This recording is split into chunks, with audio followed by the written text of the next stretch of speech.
Oh, this is awful. I got my second cup of coffee and I was thinking maybe we should first talk about morning routines. Okay, so let's talk about morning routines because that is really important for me personally. And the reason is because I work in 2 different shifts. And my shifts change every week. And I have different morning routines every second week because there is morning shift and then there's evening shift. What are the differences between morning shift and evening shift? First thing first is that when I'm on my morning shift, I wake up around 5 a.m. because my work starts at 6 a.m. So I usually wake up around 1 hour before my work starts because I need to do my morning routines. What are my morning routines? Well, first thing what I do when I wake up 5 a.m. on morning shift is that I take my phone and I usually check news and maybe Twitter and YouTube, and I spend around 10 to 15 minutes checking my phone so I can wake up. Because when I wake up, I'm very sleepy. I'm really sleepy when I wake up. And it takes around 15 minutes to me get up from the bed because I'm so sleepy usually. Then it's 5:15 a.m. I get out from the bed and I go to toilet and I wash my face and brush my teeth, and you do things that you do in toilet and it takes maybe 5 minutes. Then it's 5:20 a.m. I usually take my weight because I'm trying to lose some weight, and I check that if I lost any, and I do that usually every morning. But how I'm different from many people is that I don't eat breakfast? Hold on. Breakfast. This is a breakfast.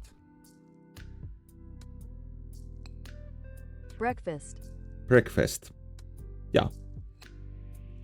I don't eat breakfast when I'm at home during morning shifts. And that's because I'm not really hungry during morning. I never have been hungry when I wake up. So instead of using my time to make some food and eat, I have still around 20 minutes left. I start dressing up and make my hair, and then it's around 5:30 a.m. and I have around 10 minutes left. I start looking for everything that I need to get before I go to work. I take my wallet, phone, my headphones. I put everything on my pockets, my keys. I had 2 different keys. I get them so I don't need to look for them just before I leave. Because that has happened so many times that I'm just about to leave to go to work. And I'm missing something. I'm missing my headphones or I'm missing my wallet. Even if I usually put them every time to the same place so I can just get them. And when everything is on my pockets and I'm just ready to go, of course I take my lunch and my breakfast to work. So I put them in the paper bag or something that they are ready. Then I have 5 minutes left before I need to go. It's around 5:35 a.m. I have my food in my bag, I have everything I need in my pockets. But I don't actually drink coffee at home before I leave. Hold on, I need to sneeze.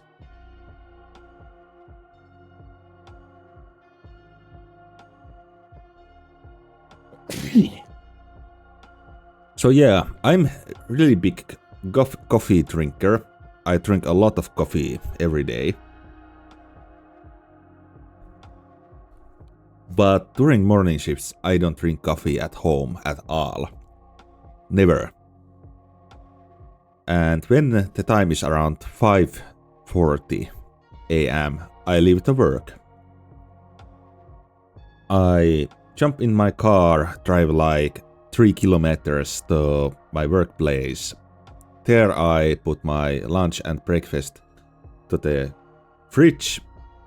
I change my clothes and then I go to drink some coffee at work because we have free coffee at work and I can drink as much as I want. So I drink like 1 or 2 cups of coffee at work and it's around like 5:50 a.m. So there's 10 minutes before I need to start working. So that's my morning routine for like morning shifts. I don't really do anything. I prefer sleeping longer than using my time to make food. I make everything like yesterday night. Before I go to sleep, I make my breakfast and I make my lunch and everything. It's not too much different from like evening shifts. Hold on. There you go. There you go. And usually when if I'm on my evening shift, I wake up very late. My work starts around 2 p.m.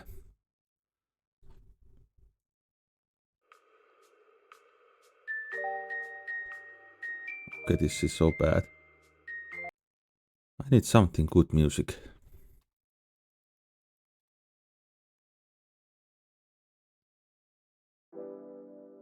There you go.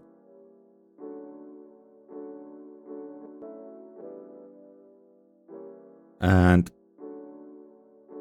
if I wake up during like morning shifts around 5 a.m., evening shifts it's between 9 a.m. and 12 p.m. And it depends when I go to sleep. My work ends around 10 p.m. and I usually go to gym like 3 times in a week. So I'm home around midnight, a little bit over midnight. And I really like things sometimes what I do when I come home after midnight because I have like 14 hours before my next workday starts. So there is 2 different things that I usually do. If I come to gym, so it's around midnight, I maybe sit down on the computer for like 1 hour, so it's 1 a.m. when I close my computer. And I go to sleep, and on the bed I usually check my phone for 1 hour, so I go to sleep around 2 a.m. But can't do it anymore because morning coffee with Hex starts like in my time it starts 9 a.m. so I need to go to sleep around midnight so I get my 8 hours of sleep. And it sucks sometimes. The difference is that if I'm home, if I don't go to gym, that are usually Wednesdays and Thursdays and weekends, but I don't work during weekends, so Wednesday and Thursday, that are my days I don't go to gym. So I'm home around 10:15 p.m. Then I may stream, or if I don't stream, I play games. And sometimes I don't even play games, I just watch YouTube for like 3 hours. and think about my life. So if I'm home, if I'm home during midnight, I'm on my computer maybe for 1 hour, and if I'm home a little bit after 10 p.m., I will be on computer like for 3 hours. But then we jump into morning routines. It depends on evening shifts. When I wake up, what I will do during morning.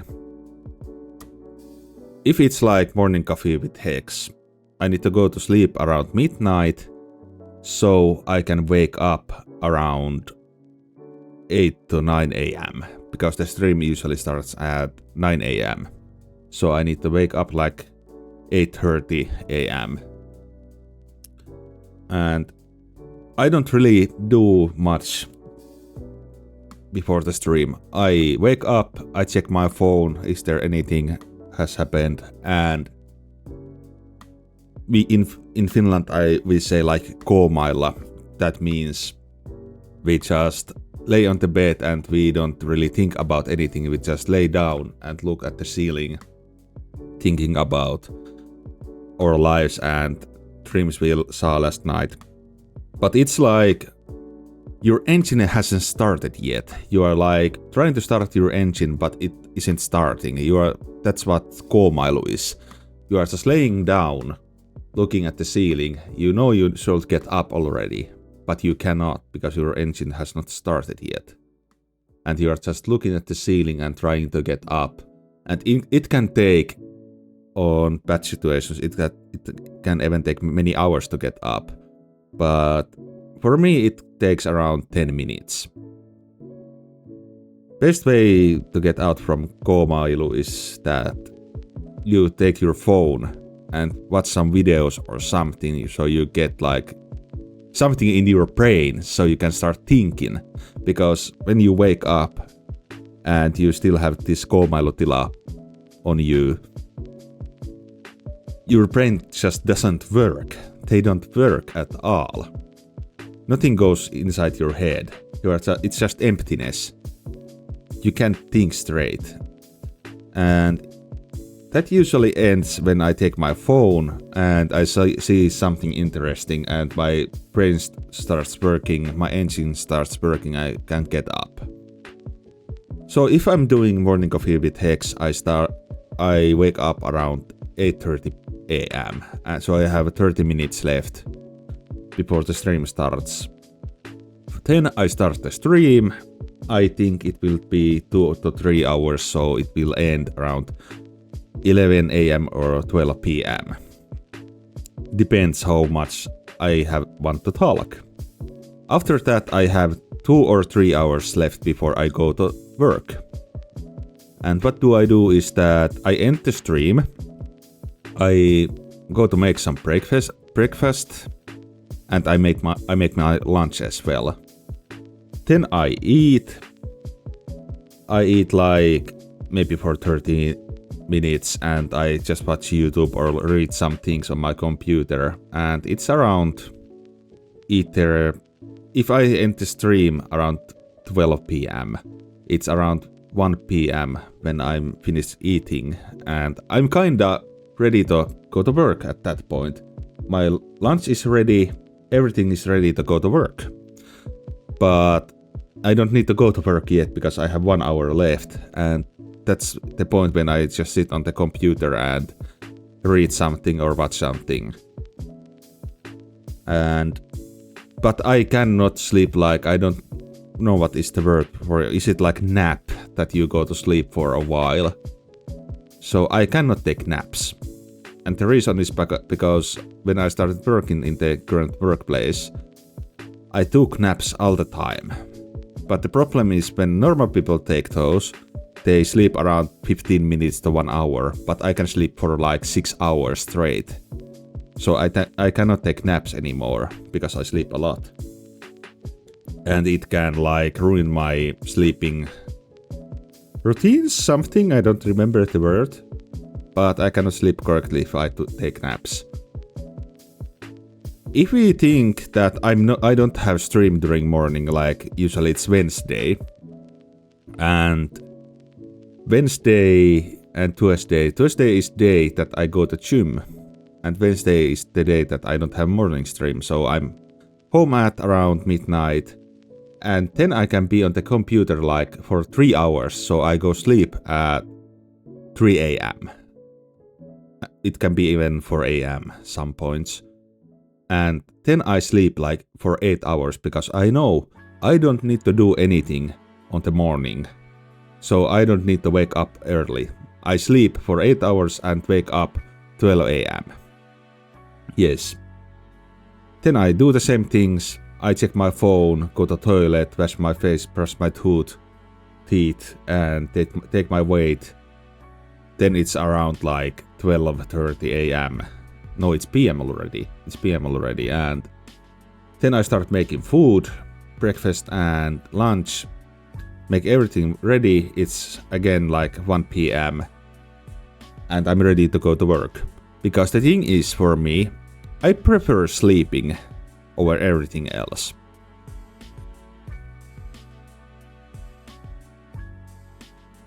And some people find that strange.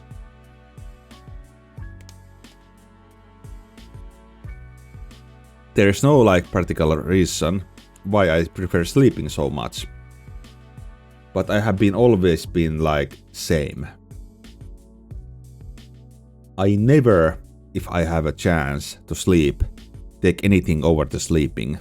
Okay, streaming, I can take this over sleeping because I slept pretty well last night. And it is like, I love sleeping a lot. No, who doesn't love sleeping? I don't know any people who does not like sleeping. And if I don't need to do anything around morning on the next day, and I know that, I will sleep as much as I can. Because sometimes there is on morning shift, because I have D&D sessions and Warhammer sessions, role playing, you know. I have 2 times in a week, every second week, when I'm on morning shift, and I'm home. If I play D&D, it's on the other city where I go to play. I'm home at 10 PM, around 10 PM. And usually I'm only sleeping during that point if I'm home. So I need to take a quick shower, instantly go to bed and try to start sleeping. But because my brain is working, it's thinking about the D&D and other things, what I can do. It takes around 1 hour to sleep, so to get to sleep, so I get only like 6 hours of sleep during that day or night. It's fine, because on the next day I can sleep more. I try to sleep around 8 hours every night, and if there is like one night, okay, I slept only 6 hours, the next day, on the next night, I go to sleep 2 hours earlier, so I sleep around 10 hours. So I can fix that. And if that's not possible, I will fix that during weekends. And during weekends it can be like I go sleep around midnight and wake up on the midday on the next day. So I can sleep around 12 to 14 hours at the best without waking up. And my body usually tells me how much I need to sleep. Because if I'm really tired, I haven't slept enough, my body doesn't wake up until it's like okay with that. And my record is probably that it was around when I started working in the current place, I didn't sleep enough for like 3 to 4 weeks. I slept like 5 hours every night. But weekends were like... Who are you? It was like... When I started working there, I didn't know how much I really need to sleep. And it was so annoying when I tried to sleep, but my body didn't let me sleep. It was really annoying.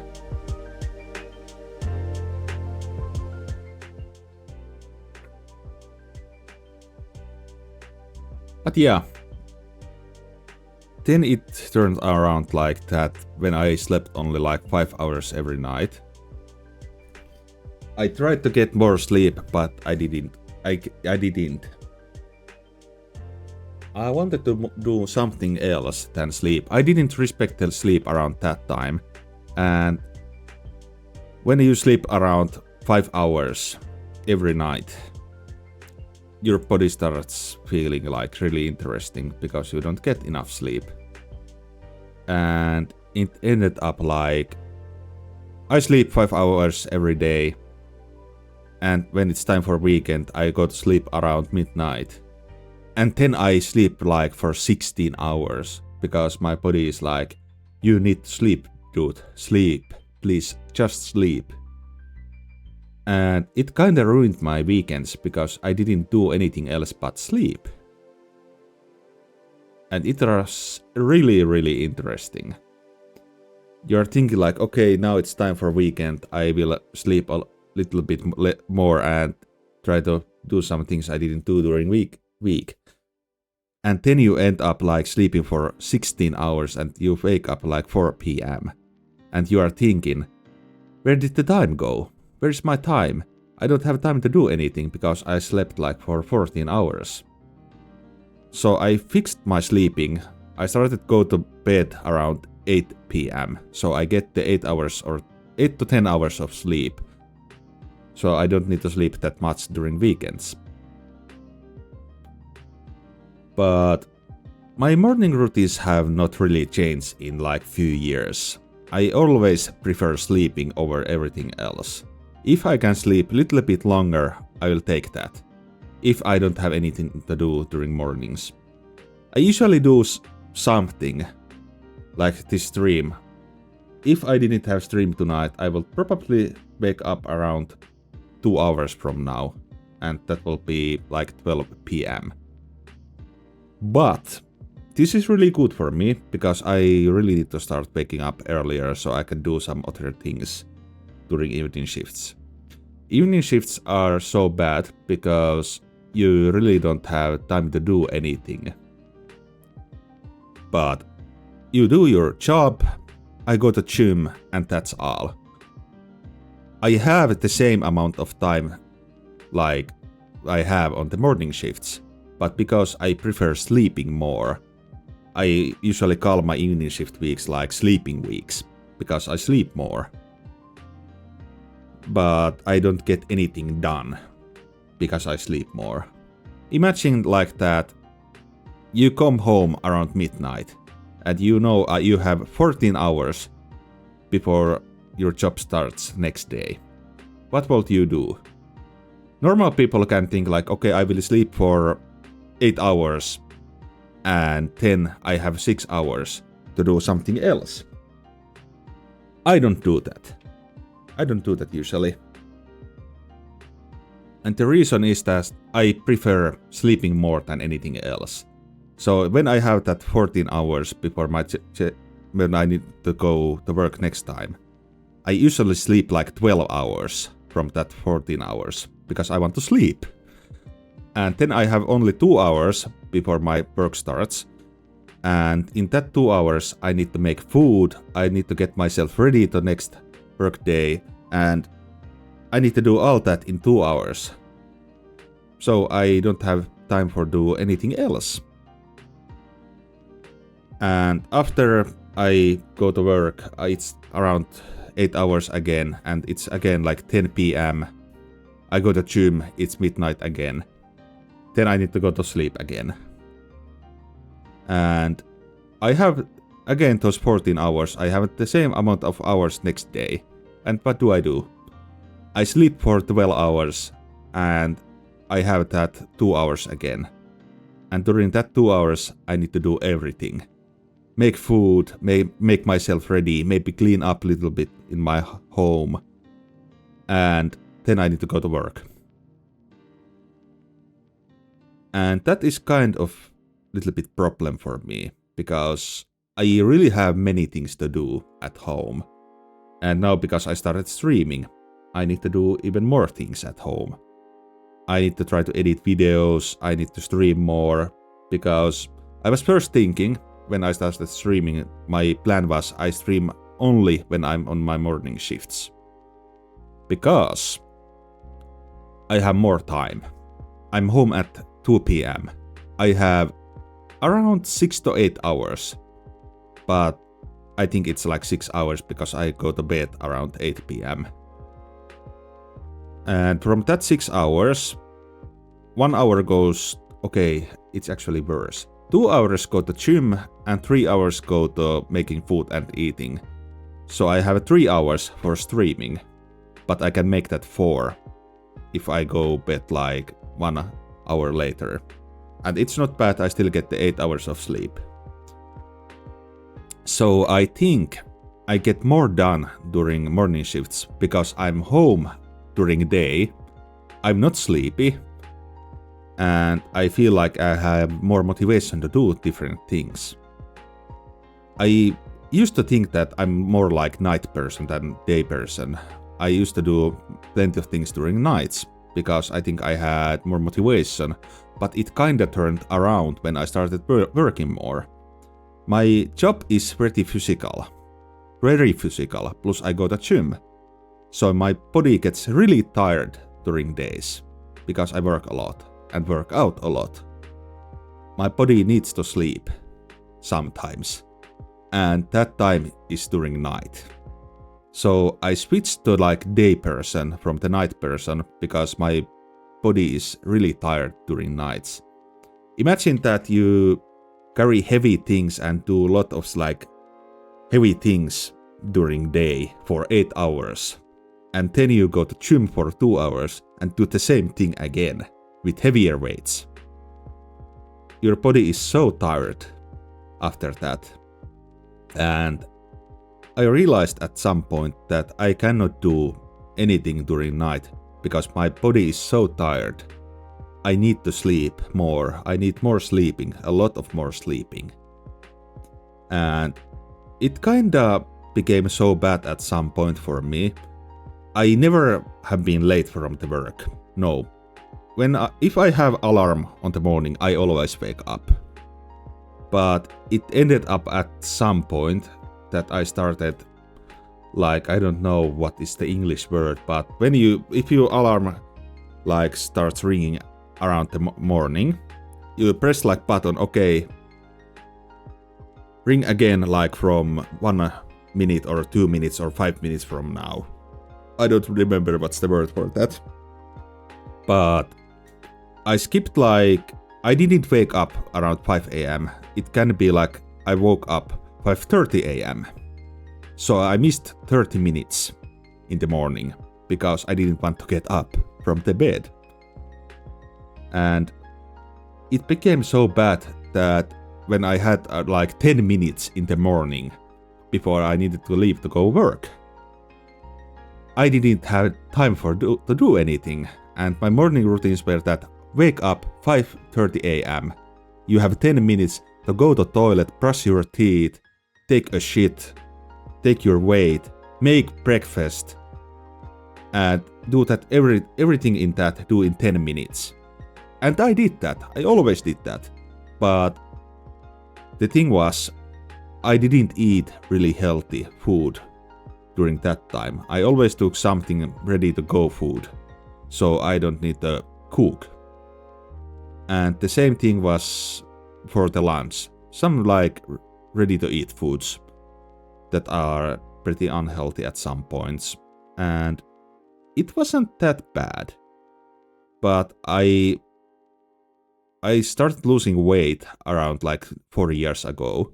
And when I was around that time, I ate a lot of ready-to-eat foods. My weight stopped going down. I didn't gain any weight, that's not the problem, but I didn't lose any weight either. And the problem was, I was eating pretty unhealthy food, but the reason why I didn't gain any weight was that because my job is very physical.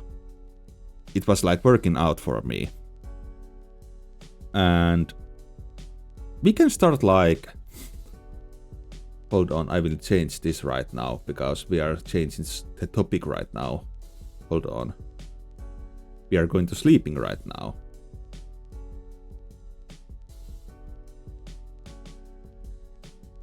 Sleeping. Most important thing in your life. And I need to change that as well.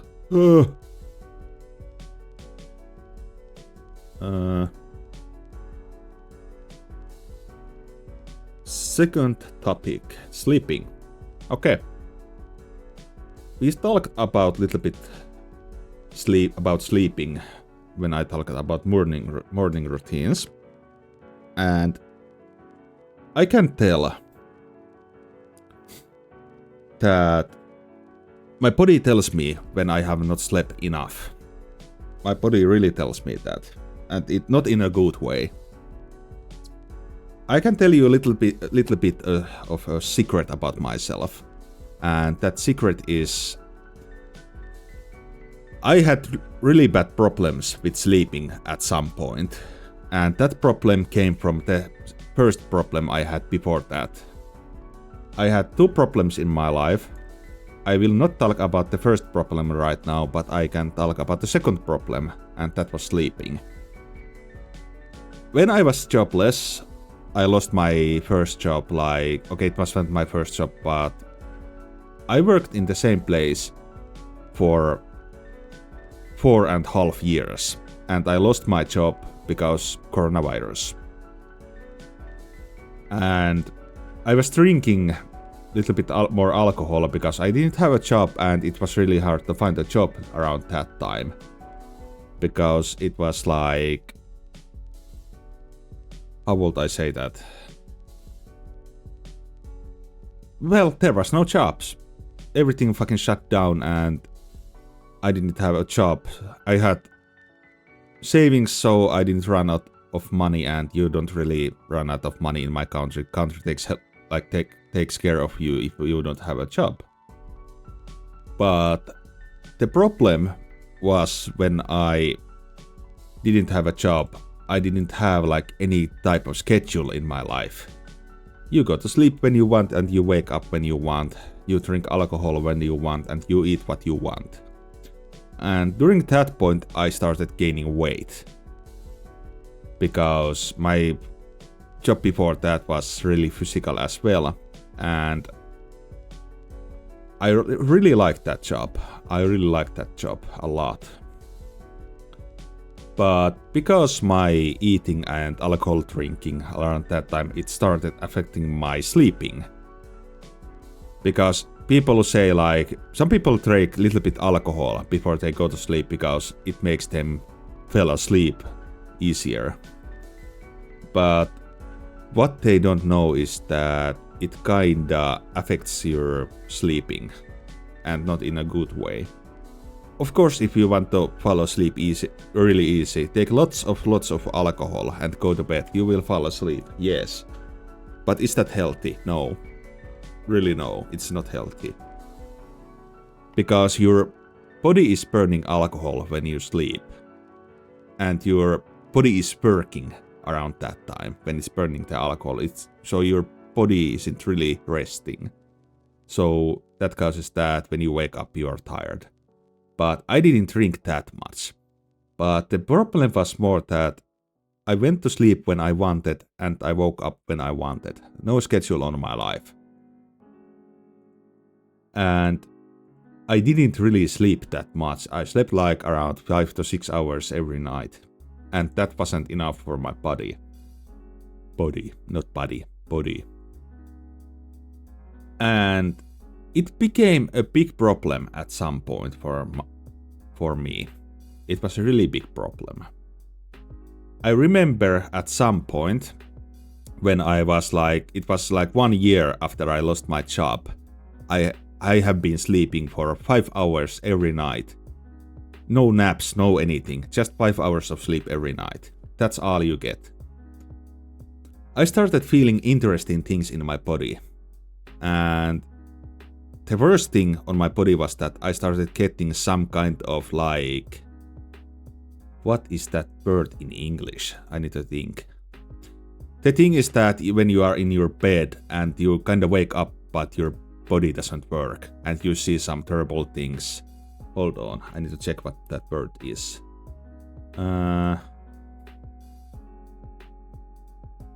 Sleep paralysis. Yeah, sleep paralysis.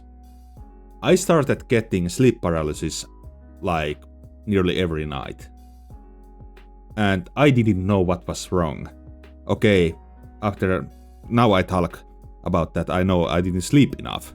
It was pretty stressful part of my life. Because you have no job, people are getting sick and dying around you, and you don't sleep enough because of the stress.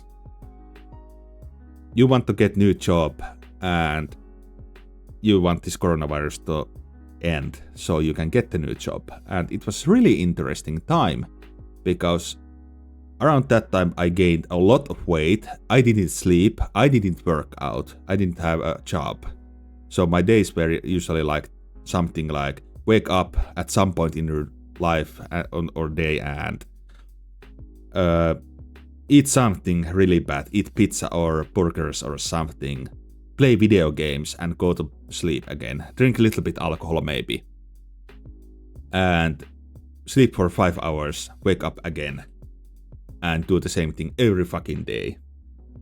And it was maybe a year after I lost my job that I started getting sleep paralysis nearly every night. If I remember correctly, the first time was I was sleeping. I did a little bit more drinking around that day because it was weekend. I was drinking with my friends. And I was really fucking tired. Because no sleeping and because alcohol. I was really fucking tired. And I went to bed and I woke up. My room was dark as it should be. But my body didn't work. My eyes worked perfectly. And I looked on the ceiling and I was thinking like, what is happening? Why I can't move? But at some point my head started moving a little bit so I can turn my head. And I saw, if you people know like Rey Mysterio, he's a wrestler and he has a mask on his head. I saw that type of mask like flying in my kitchen. I used to live like one room apartment during that point, and from my bed I can see in the kitchen. And I saw fucking Rey Mysterio mask flying in my kitchen, looking at me.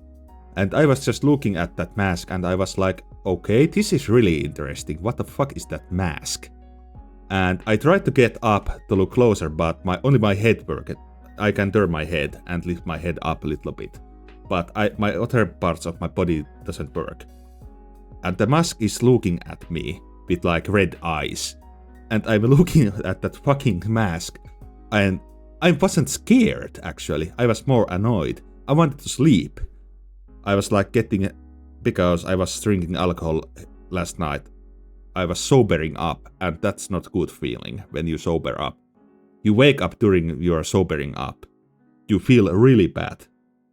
And I looked at fucking mask sobering up. I want to puke. I want to sleep. And I get so annoyed.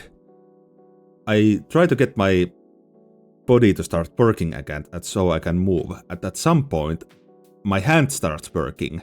And I pick up water bottle from the next to my bed and throw it at the mask. And the mask disappears and my body starts working. And I stand up and I was like, what the fuck just happened? I saw something I have never seen before and I never experienced this before. Actually, I experienced that once before, but we can talk about that later. Because it was very terrible night. So, I saw Rey Mysterio mask floating in my kitchen and my body didn't work. So I was kinda little bit interested what the fuck just happened. And I went like on my computer next day. I went back to sleep after that when my body started working, and I started looking from the internet what the fuck happened last night, and I found out sleep paralysis. And I was like, okay, that's interesting. You can see some things and your body doesn't work. It was really interesting.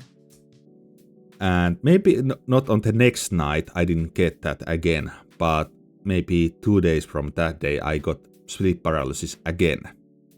I didn't drink that night, but I went to bed around maybe 4 AM, playing some Monster Hunter Rise for all day, eating junk food.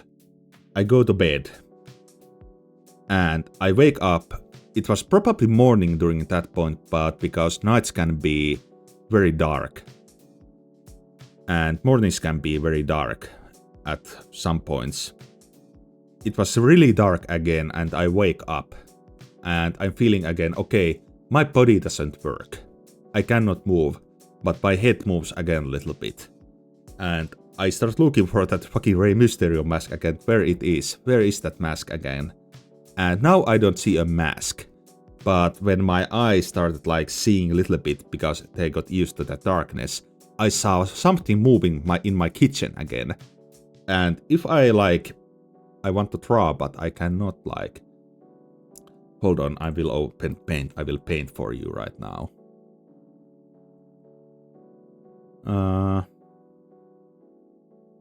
Okay.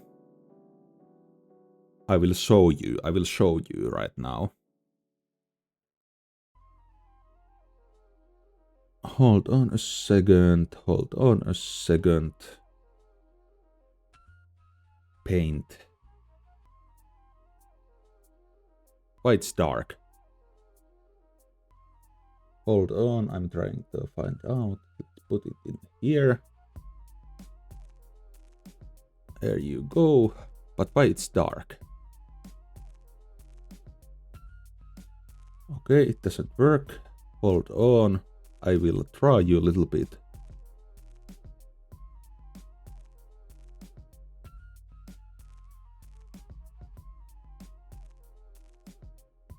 Where the fuck is it?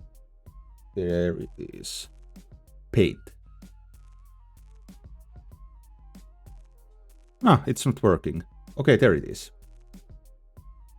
I will put it a little bit like that.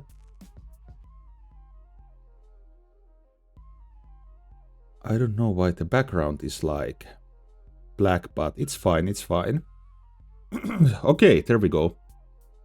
So, painting. Let's say like this is like my apartment during that time. Here is the door. No, it's not there actually. Here is kitchen.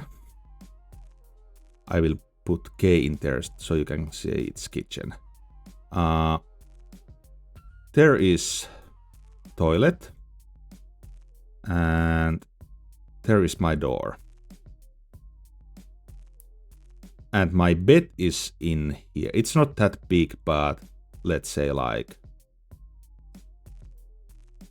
I will put L in here. So there is like...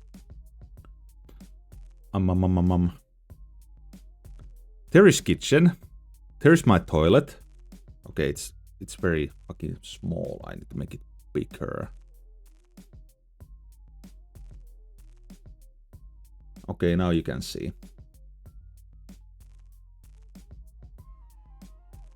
And okay, there you can see kitchen, toilet, and then you can see like, fuck, I misclicked again. There you go. So there is kitchen, toilet, living room, and there is my bed. I will put B in there. This was my apartment around that time.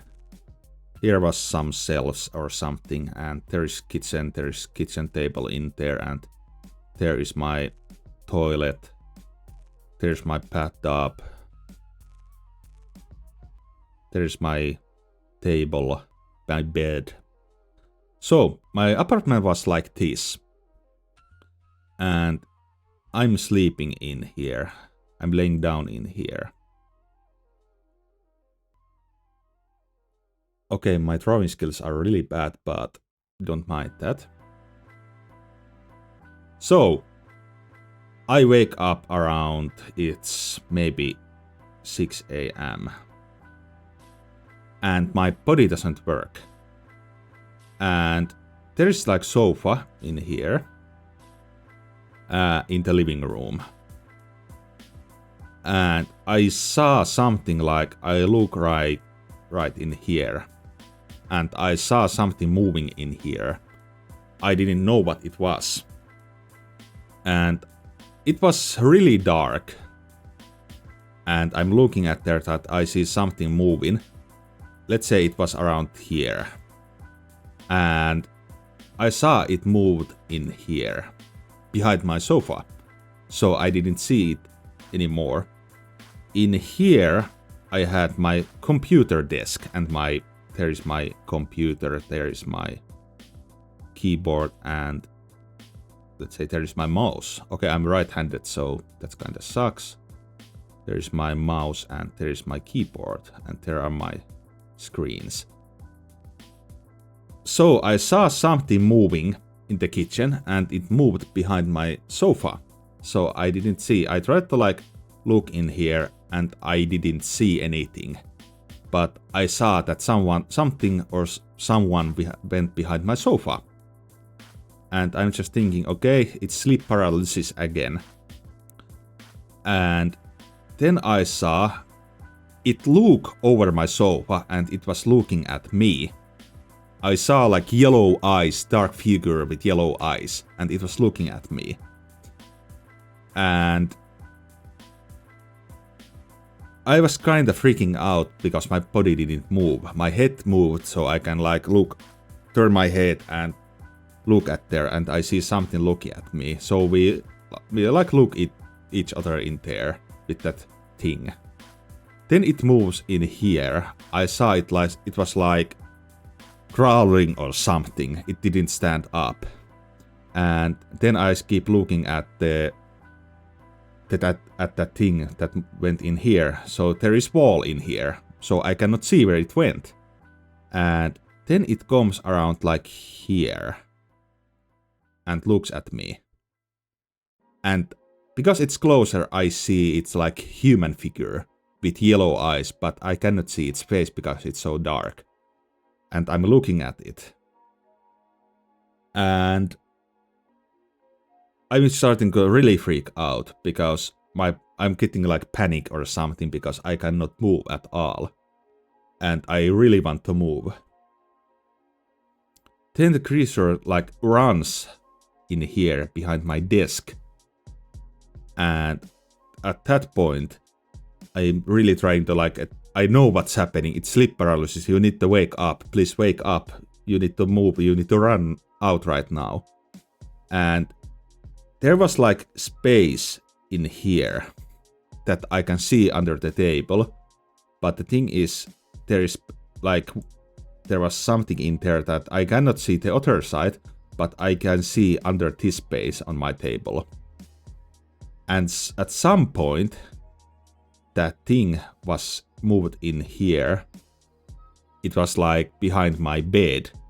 And the head rises up like from behind my bed, and I see two yellow eyes, and I saw its face, and it was like black face. And then I see that its mouth turns into smile with yellow teeth, and it's like 1 meter away from me, looking at me. And I'm just looking at what the fuck is that? And suddenly I feel like I need to start screaming or something. And then I wake up.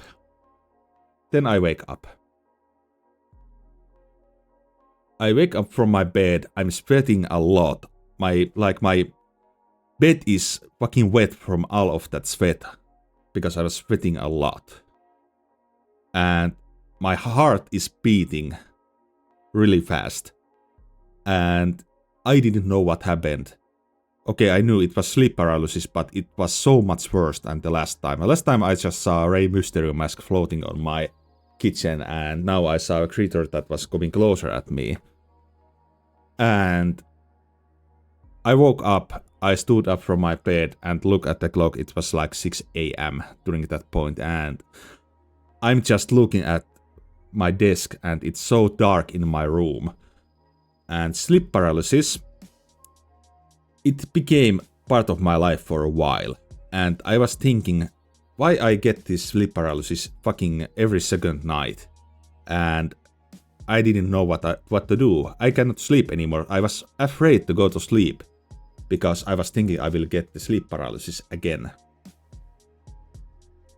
And it was so annoying. Every time when I went to bed, I wanted to like just fall asleep and hope I will not get sleep paralysis on the next night. I really hoped I will not get that again. So I started looking from the internet, okay, how to get rid of sleep paralysis. I really want to do that because I cannot sleep anymore. I'm afraid to go to sleep. I fear that every night when I go to sleep I will get the sleep paralysis, and it can be like, so I saw so terrible nightmares, and that was the other thing. If I didn't get like sleep paralysis, I saw very terrible nightmares every night, every fucking night. And I started reading from the internet. What shall I do? Do I need to go to see doctor or something because I cannot fucking sleep anymore? I'm afraid to go to sleep because all those terrible nightmares and sleep paralysis. And I read from the internet, are you having like stressful part of your life or something? And do you drink alcohol? Is there something else that's happening in your life right now? And I started thinking about my life at that point. I had like those bad dreams and sleep paralysis maybe for 1 month at that point, and I was really, really fucking tired. Think about that. You are afraid of something you really need in your life, and that's sleeping. But you are afraid to do that. So, at that point, I quit alcohol. Drinking alcohol, I would say. I didn't drink for like many months after that, because that was one thing that can cause that if you drink too much. And I was first thinking I don't really drink too much. I get drunk maybe 2 times in a month. But there was this little thing that I drank a little bit every day. It was like 1 beer or 2 beers. I didn't drink strong alcohol at all because that's fucked up for me. And I will quit drinking alcohol. That's first thing. I don't need alcohol anymore. And I was around, I will not tell my age, but let's say I was still young. And I started drinking first time when I was underage. I cannot tell because it was illegal. It was really illegal age when I started drinking first time. And I quit drinking. I have been using alcohol of like many years at that point, but not too much. 2 beers is fine, 1 beer is better. No drinking is the best. Well, first thing I realized when I stopped drinking, I started sleeping more, and it was better for me. I felt like I had more energy. I slept very well. I had more energy every morning, and usually I slept like 5 hours. Now I slept like 8 hours. And I started losing weight because I didn't drink anymore. If you think about it, beer has a lot of calories and it's very unhealthy. I don't say that I'm like anti-alcohol or anything. If you can drink, just drink. It's fine. Of course, I think I could drink as well if I wanted, but I don't want to drink anymore. And I started losing weight, and I didn't have any bad dreams anymore. I didn't get sleep paralysis anymore. But there was still one problem.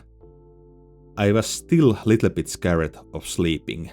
And even if I knew that I didn't have like bad dreams or sleep paralysis for a few months, I was still a little bit afraid. And sometimes when there was something stressful happening in my life, it was really hard to fall asleep. And I hated it. I knew that I will not have sleep paralysis and I will not have bad dreams, but something in my head said there is always a chance that it will happen again. And I think I slept very well. I was still jobless, and the problem was just that I was afraid to fall asleep, because there was always a chance that I will get sleep paralysis again and saw terrible nightmares. And at that point I wanted to visit a doctor, because I was thinking maybe my mental health is fucked or something because of my lifestyle. And I went to see a doctor, and that doctor was such an asshole. When I told him, okay, I drank alcohol every day, like 2 beers, and get drunk maybe twice in a month, he said, okay, you have a problem with alcohol, and it's not his job to make me quit. And I said, I quit already, I don't drink anymore. And he said, okay, still, but you need to go to this different place to visit different people. And there was like, the normal doctor was on the first floor, and the second floor was like, okay, I will add this, okay, because now we are going to mental health as well, so we can add, these are really good topics, sleeping and mental health. There you go. So, the doctor told me, go to second floor, that this floor is not for you. This floor is for people who got hurt or are sick, but not for people who have drinking problem or mental health problems. And I was okay. I went to the second floor, and there was like this one person that, okay, how are you doing today? And I was, okay, I have a little bit problems, and the doctor told me to come here. Okay, go in, and there will be like nurse who will talk with you. And I went there, and she was like so friendly to me. She was so fucking friendly. And she was like maybe a little bit older woman than me, but not very old, maybe in her early 30s or something. And I was many years younger, but she looked very young. And she was like, hi, I haven't seen you before, so who are you and what's your problem? And I was like, okay, so I lost my job, like that point, it was probably 1 year ago. I lost my job 1 year ago because of coronavirus. And I had sleeping problems, and I got sleep paralysis and nightmares every day for like some time. And I recently quit drinking alcohol because I think that was main problem. So what should I do? Because I'm afraid to go to sleep. And she was like, okay, so did you have a drinking problem? I'm not sure. It wasn't really a problem. There was days I didn't drink, and there was days when I drank a little bit more. And she was, okay, so here is a paper, let's fill this out. How much did you drink, like, in 1 week, usually? And I started counting, like, how many beers I drank usually. And she looked at it and said, okay, that is really close to the drinking problem. That you were really close to get addicted to alcohol. And I was like, okay, interesting. I really haven't think about that before, that I will be addicted to alcohol. And she was like, okay, does your family or any of your family members have any addictions to anything, like smoking, gambling, drinking, anything like that? And I was like, I don't know, because I never before have think about addictions. And she was like, okay, now we do this. I give you these pills. She gave me like 4 pills. And she told me, take these pills before you go to sleep and come visit me on the next week again. And before that, visit your family and ask them about, do your family have any like addictions? And I left, and I was like, okay, I have pills now. I don't know what pills they are. She probably told me what pills those are, but I didn't remember anymore because I haven't used any medication before. And I went to my family's home. There was my stepdad and my mom, and I said, okay, please, I need to talk right now. Sit down, please. And my mom was like, what's wrong? And I said, okay, I may have some problems in my life. I cannot sleep. Like you can see, I have gained a lot of weight. There has to be something wrong right now. And my mom said, okay, we have seen that you look really tired and you have gained a lot of weight. So what's the problem? And then I asked, like, Mom, does our family have any addictions? Like, do you have any addictions? Did your parents have addictions? Is there like any people in our family that has any addictions? And my mom said, yes. My dad, not my dad, but my mother's dad, so my grandpa, but had really bad drinking problem. And he died because of that. He drank so much that he died before I was born. And she told me that she was thinking about at some point, because addictions can like move in your family, that if you have addiction, your child can have that same addiction at some point. And she told me that it is in our family.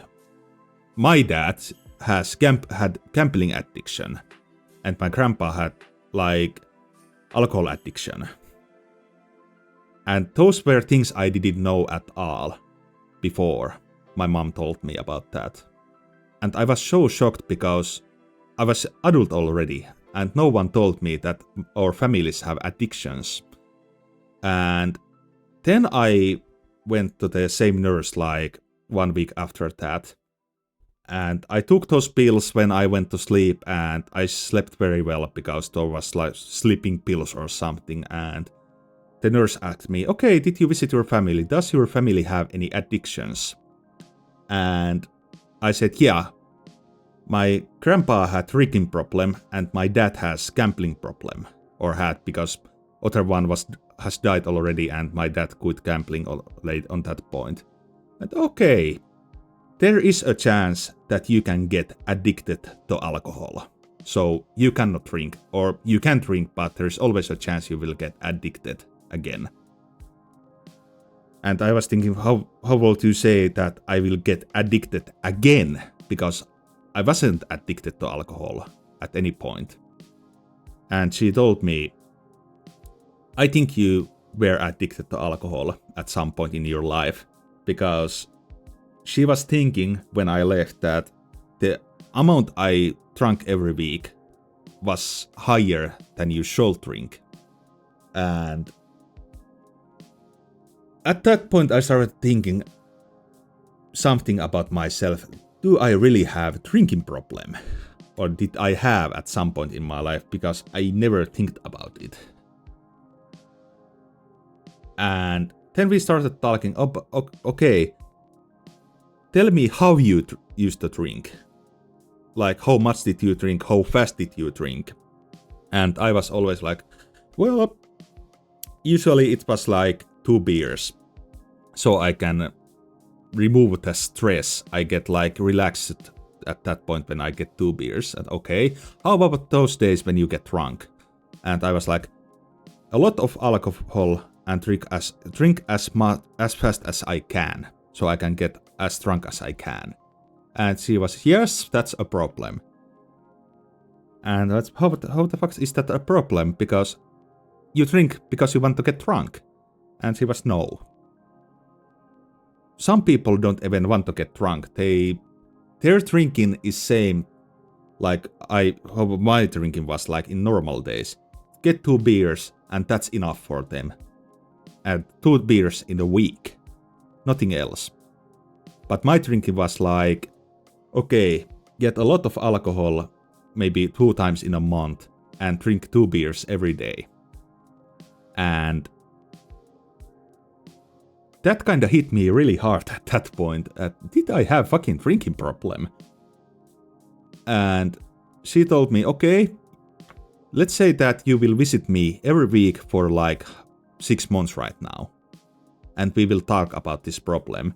But now I will say that don't drink anymore, because if you have that same addiction that your grandpa had, that's really bad. And you can get really addicted to alcohol, and there is no turning point at some point. And after that day, I quit alcohol like forever. I haven't drank like for 3.5 years right now. And I visited that nurse for 6 months, and we talked about my problems and my mental health. And at some point, they gave me some medication to my mental health. And I didn't like that medication. It made me feel really sick all the time. And it didn't help, so I quit that medication really fast. And I told that nurse that I don't want any medication because I don't like to eat pills. Because it feels so strange that I need to use medication to get happy. And I want to find my own happiness. And I started thinking, if I can get addicted to alcohol and other things, what if I get addicted to these pills as well? What's then when I need to quit these pills? And I said like, I don't want to move alcohol addiction to like pill addiction. I don't want to have any addictions.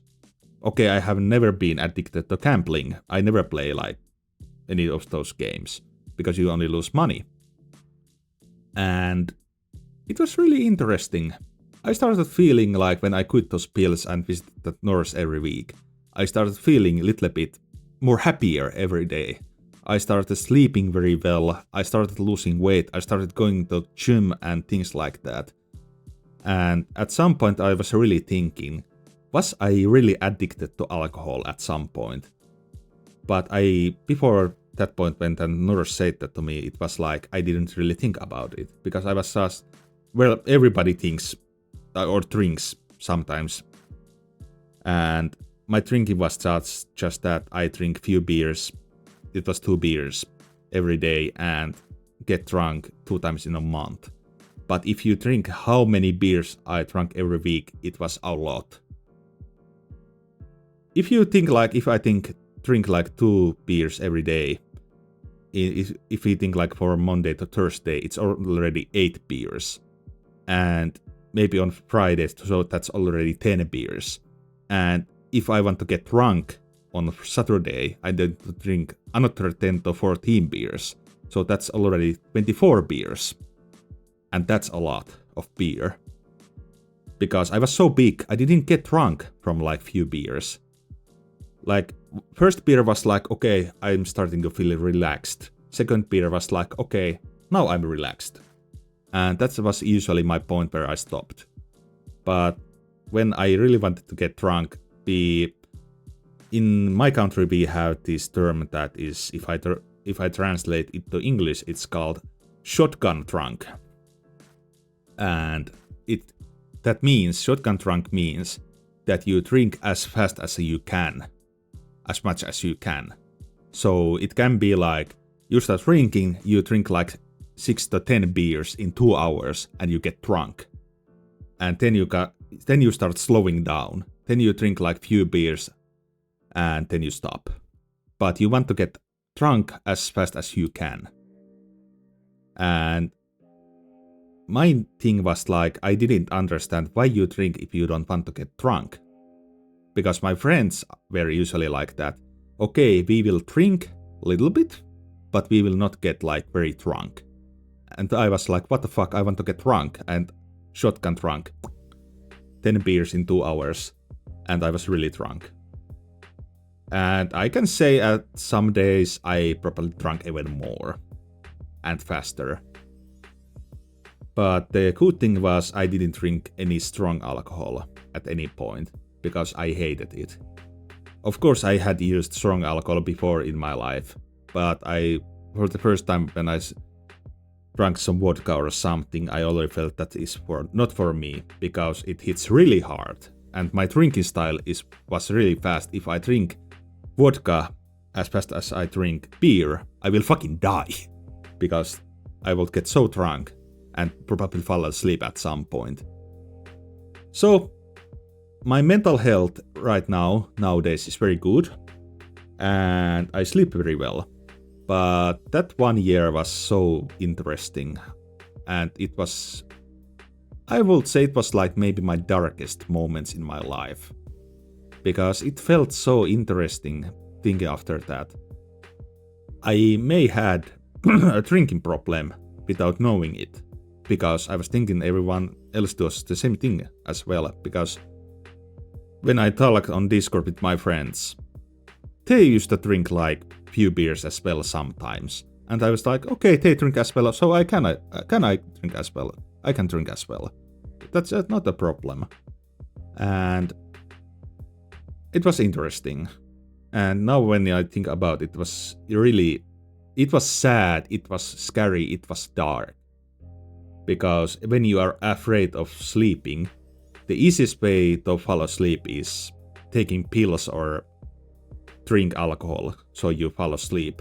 But it kinda ruins your body because your body needs to work during the night to burn that alcohol away. And yeah, it was interesting. Now I need to go to pee and we will change the topic because this is too dark. Be right back.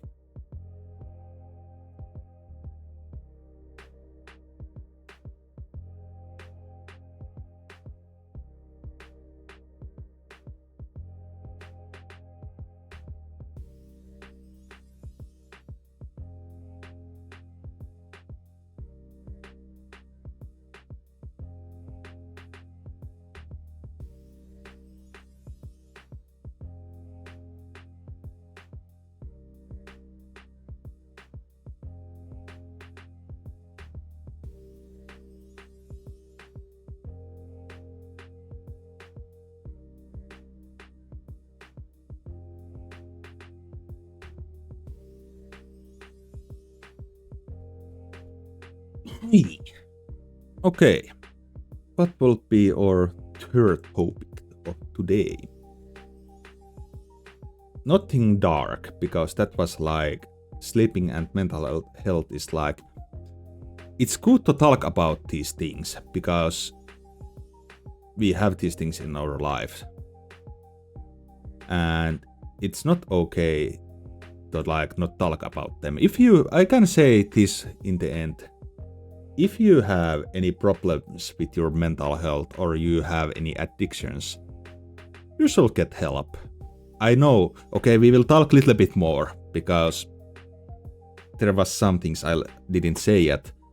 Like, what I have heard, the hardest part of with mental health problems or addictions is that you admit that you have a problem in your life.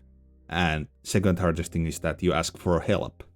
Because my thinking was like, I don't want to get help because that will be like, people would see me as, what is the word? It is like you get some kind of mark to yourself that you search help for mental health problems or addictions. And people will remember that when you tell them, okay, I have mental health problems or drinking problem, they are like, oh, okay.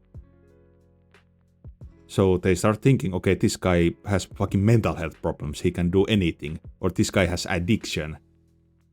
And some people think that addiction is not sickness. It is. There's like, in my country, there's like number for that sickness, addiction. And it doesn't matter what kind of addiction you have. You should search for help.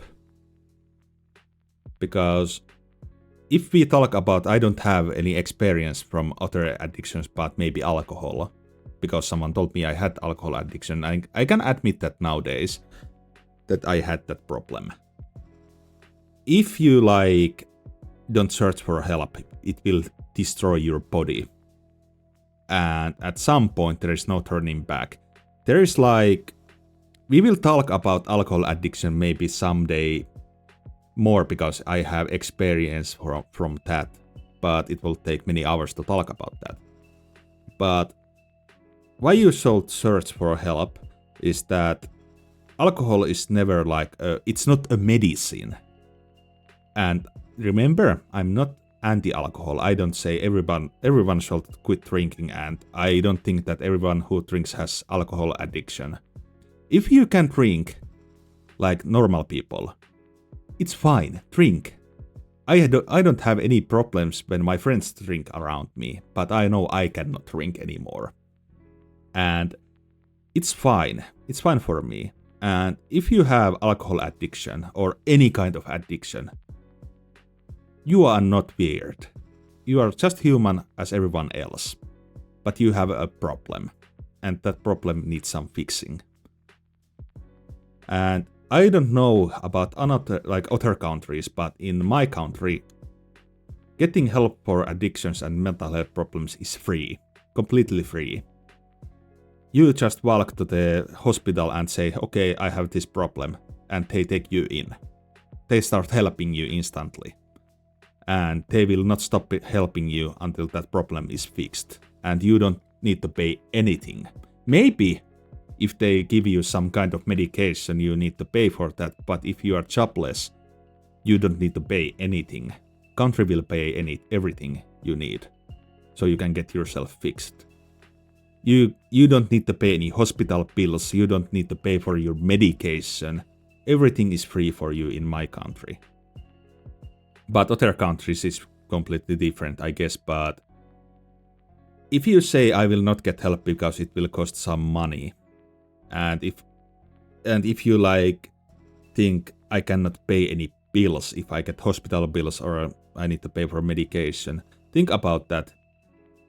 You need to pay more money for a while, but after that your problem is fixed. You may never again need to pay those bills because your problem can be fixed. So there is some problems that cannot be fixed, and you need like lifetime medications, and that's fine, but you will learn to live with those medications. I don't need any medication. I don't use any medications right now. I used one medication because I had ear infection like a few weeks ago, but I'm really that kind of person that if I don't need medication, I will not take it. But if I need it, I will take it. Because you can get addicted to medication as well, and that's not good. But anyway, what shall we talk next about? If you have anything in your mind, I will talk about that, but I think we can talk about something fun. Something good. Nothing dark. These are good topics to talk about, but we should get something like happy and funny or something.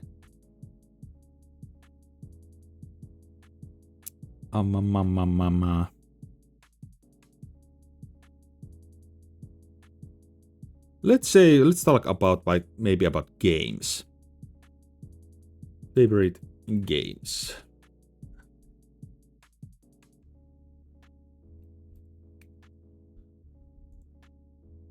This is like big topic as well, but we can talk about it. We still have like 1 hour before I need to start making food.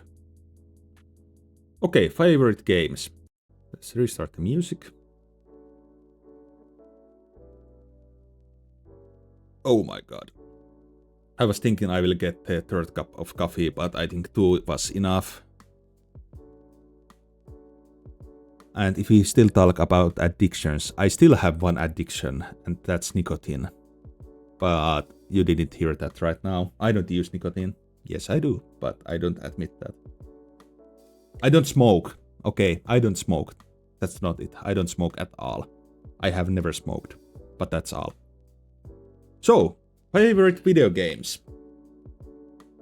That is really good topic, because if someone asks me what's your favorite games or game, I usually like to say many games because there is different genres. Or how the fuck do you say that word?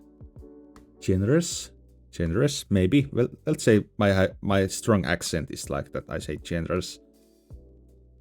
If that's not okay, then it's okay, but I say genres because accent. I like to say there is so many different games I have played in my life, and there's so many games I really like. And I usually say like I pick few genres and say few games. And I will say, if we start talking about what is my favorite overall game from all these genres, I will say, I think Monster Hunter Rise or Monster Hunter World. Because, okay, unlike many people, Monster Hunter Rise was my first Monster Hunter game. Because I remember that one day that Monster Hunter Rise was just about to come out, and my friends had been talking about that game for a long time. And I didn't know anything about that game, and meanwhile I was waiting for that release as well, because my friend told me buy that as well. I bought it and I installed it, and I played that game so fucking much for 2 weeks that I needed to stop because my eyes were getting like some kind of infection or something, because my eyes were so fucking red and it hurt that I needed to use some medication to fix that problem. And Monster Hunter Rise was like, my friends didn't like that game as much as I did. Need to drink a little bit water. So, I played that Rise for so many hours in 2 weeks that my eyes started hurting and they got red and I needed some medication. I stopped for like 1 week after that.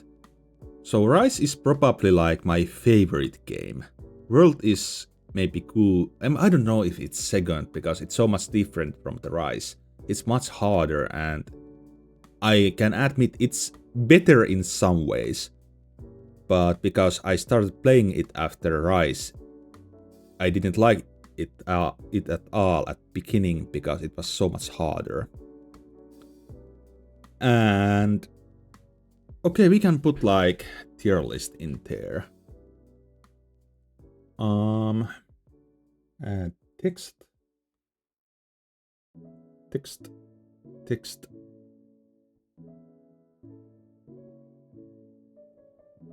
Let's put like 1, 2, 3, 4, fuck, and 5. There you go. And let's make it smaller. Don't turn it around. There you go. So I think I will put like... Yeah, I will put Monster Hunter Rise at number 1 spot. Holy shit, that's big.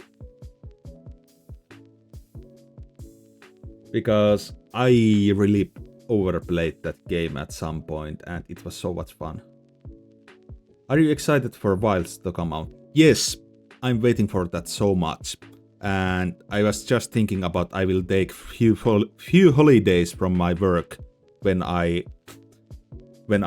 it comes out, because I will play that as much as I played Rise. But yeah, I'm waiting for that. It's fine, you don't need to talk at all. I'm fine with talking by myself. But good to have you in here. Second game, I'm thinking like, if Rise is my first one, it is like, World doesn't get in the top 5 because it was so much different from the Rise. I still want to finish that game at some point. I'm on the Iceborne already. But yeah, the World is like, I know it's better. It's better in many ways, but because Rise was my first game, World was too hard for me at the beginning because it's so much different. But I still like that game. Number 2, actually we will go many years back. because there was some game I really liked. I will give the number 2 spot for Metro 2033. That game was like maybe my first favorite game, I would say. I have completed that game maybe 10 times. And it's so good. It's a good horror game. It's my favorite horror game. It's not anymore my favorite game because there have been better games, but Metro 2033 was awesome game. It has good story. I actually have all the books of Metro series as well. I have read all those books, and I can say you should read those books as well because the story is okay. The writer of that book is Russian. I know that some people don't want to buy anything related to Russia, but I don't know what the writer thinks about current situation in the world. But the time was before this war. I really started liking Metro series, the books and the games. And I have not played the latest game, but I have played Metro 2033 and was the Metro 2034 or something. The second, I don't remember the second game, it wasn't that good. But the story of the first game is awesome. It's scary. It's like survival horror game. You go in dark metros and there is like monsters in there and you can't go on the city that's top of the metro because there was nuclear war that caused everything. So it's dangerous to go outside. There is monsters and you can die. And nuclear war caused all of this and people moved inside the metros to survive. And you play as a guy named Artyom. And you are a guy that is soldier and you move in the metro and try to get to different cities and do some tasks. It's not open world. It's like there is story and you need to play the story. The latest Metro game is like open world. And I really would like to play that game at some point. But this is like story focused game.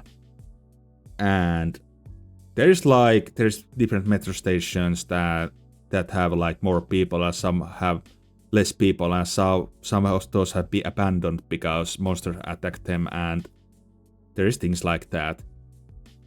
But I like the story. I like how the game works. You need to think about bullets and your guns. Because when you move from the station to the next station, it can take a while and you will run out of things if you miss too many shots and you will die. It's not too hard. It's actually a pretty easy game to play, but it's really fun. That's my number 2. I would like to play that game maybe once more. It has been maybe 5 to 6 years since I played that game last time, but I have completed it around 10 times. But I can say that you should read the books as well, because the books are a little bit different from the game, because if you know, it's the same with anime and manga. Manga is the real story and anime changed it a little bit sometimes. It's same with Metro series. The books are a little bit different, but the main story is kinda similar. The only difference is like in the game some people die in different ways than in the books, but otherwise it's pretty similar. Number 3. I don't want to put League of Legends in this list. That's the game I have played most in my life. But it's not a good game. It's just it's my addiction. That game is like my addictions. For some reason. I need to check my Steam. What games do I have played? Number 3. I will put... Actually, I played this game like maybe 1 year ago first time. And the game is called... What was the name? It was... Where is it? It's Yakuza game, but I don't... Okay, there it is. Yakuza 0 is my third favorite game. I have never played, before this year, I haven't played any Yakuza games. But there was like sale on Steam that you got like, you paid, I bet maybe 30 euros. And I got like 7 of those games. No, 6 games, plus I bought like 1 extra game as well. But Yakuza 0 was my first touch to this game series and the Yakuza story. I was thinking what I was thinking about this game first was like, I have seen videos, and the thing is, you are a Yakuza member and you fight around the city and collect money and maybe kill some people. That's what I was thinking about, but it's so much different. What I learned about I know some things about Yakuza even before this game, but the thing is like you play as, is it Kiryu is that name, and then there is Majima, that is the second person you play with. There's 2 different stories, and I think like I haven't played the second Yakuza game yet, but we follow, these 2 are like the main characters of this game, and you play with both of them. And Kiryu is like, he wants to get like his own Yakuza family, but he isn't really bad. He's strong as fuck and really good at fighting, but he isn't really bad. He dislikes some things that Yakuza does. And Majima is like, he's forced to do what he does right now. He was like part of Yakuza already, but he made some mistakes and lost his eye and lost his brother, and now he's forced to like do some things. And I really love this story. It's so good. I fucking love the story of Yakuza 0. It's so... There is a lot of comedy, there's a lot of fighting, and the story is so good. You sometimes laugh and sometimes you cry what happens in that story. And I recommend that game. And because Yakuza 0 is like the worst game of that story, you should start from the 0. There is like 6 games before it changes to Yakuza something Dragon. I don't remember the name of that game. Like a Dragon, yeah. And Zero story is awesome. I have heard the other stories are not that good, but Yakuza 0 story is one of my favorites. It's so fucking good. Number 4. Now I really need to start thinking again. I have played so many games in my life that I like, but when someone like asks what is your top 5 games, I run out of ideas in my head and I forget every game I have played in my life.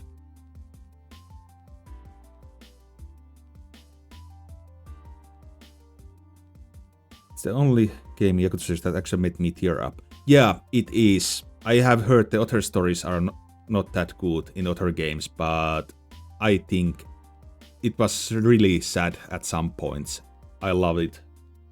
Because I kinda love games that make you cry a little bit. Okay, speaking about crying and tearing, I say we put one anime game in there. And I will say number 4 is Corpse Party. The first one. It's a really old horror game, the original. It's really old. It came maybe in 1998, the original game, or is it even older? But the version I played is like remake of that game, and it came out like 2021, if I'm correct. When it came out? Hold on. Corpse Party. 2021. Yeah, the remake came out at that point. The original game is much older, but the remake is very good. The thing and the story behind why I played that game at some point. Corpse Party was the first anime I ever saw when I was adult. Of course, I have seen Pokemon and Digimon and but there is so many animes I have seen when I was a child. But when I was maybe 19 or 18, I was watching PewDiePie video where he was playing Corpse Party. And he said there is anime about this game, you should watch it as well. And it's only 4 episodes and the anime isn't that good, but I saw that anime and it was like that got me into watching anime again as adult. And it took many years, and it was maybe last year when I found out about Corpse Party 2021 version, which is like remake of remake, because the old version isn't that good and they remaked it at some point in the early 2000s, and then they made another remake 3 years ago. And it's like, of course, some people don't like that game because it's like, what is that called? I don't remember the terms of gaming. Hold on, I will check that out. Corpse Party. Survival horror. Yes. Called RPG. Yeah, it's like it's old RPG survival horror game.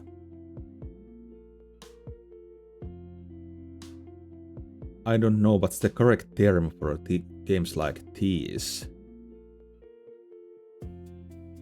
But anyways, it's survival horror. There is a group of friends, and one of these friends is moving out from the city and changing schools, and they decide to do some kind of ritual that they will be friends forever after something. I think the ritual was called Sachiko Forever After Forever or something. And they do the ritual and then they end up in cursed school. And it's a really dark place. And then you start playing, you play literally nearly with every character. Okay, there is some characters who die pretty early and you don't get to play with them, but you can play them on the second game.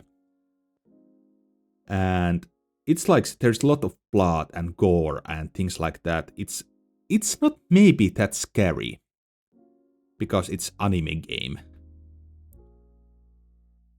But I think the story is really dark.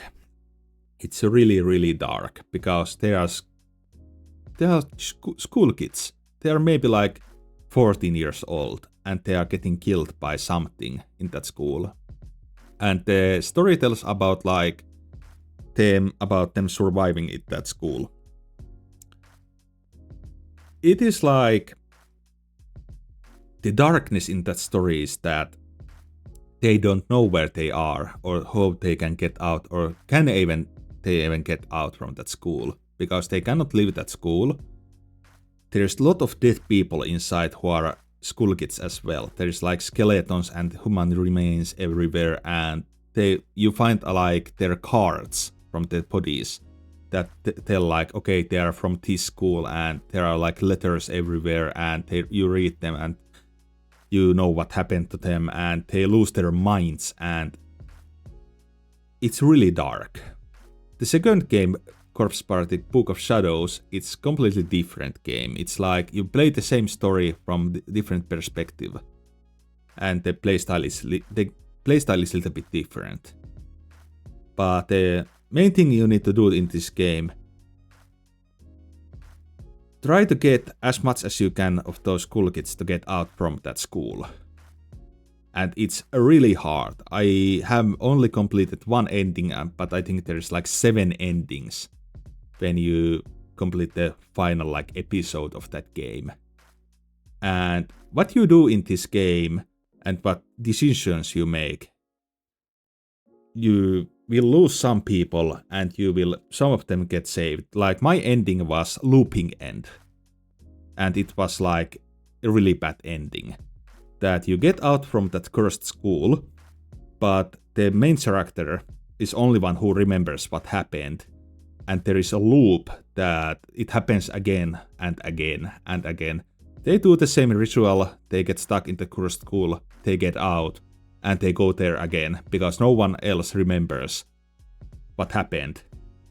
And there was the second game, Book of Shadows, is actually, it continues from that ending, the loop ending, and you play with different characters in that game as well. You go back to that school and you see characters that died in the first game, but you can see from their bodies how they died. Like Seiko is one character from that game, and she died from hanging herself. Or there's many like theories how she died. She died by hanging. And in the second game you can see her alive again, and she has some marks on her like throat. That something was around her throat at some point. And we know she died from hanging. And the loop ending isn't good ending. It's from where the second game starts again, from the loop ending, but I think the main ending is like you lose more people. Hold on, the anime ending was like only 2 of them got out. 2 girls got out and main character died. But I think you can get many of them out from that school in the good ending as well. I need to play that. I maybe stream at some point that first Corpse Party game again. I want to get the other endings. But the reason why I haven't tried the other endings is because it's really hard. You need to do so many things right, and if you do one thing wrong, you don't get the good ending. It's really hard to do all the tasks you need to do to get the good ending. But the story is awesome. It's dark. If you like dark horror stories, that's the game for you. And if you like gore, I'm not big fan of gore, but there isn't too much. You see like dead bodies, and of course you play as school children who are like 14 years old. It's really dark, but it's good. And number 5.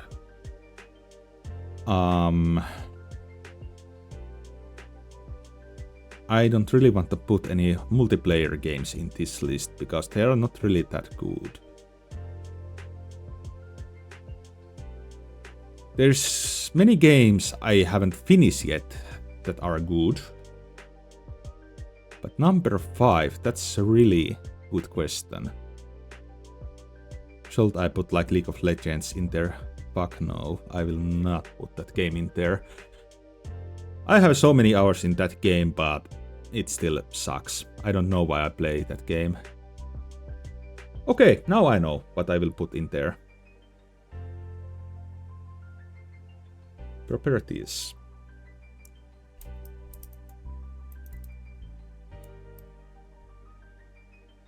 That is multiplayer game, yes. But Phasmophobia is like one of my favorite horror games. Not my favorite because Metro 2033 and Corpse Party are better. But Phasmophobia is awesome game.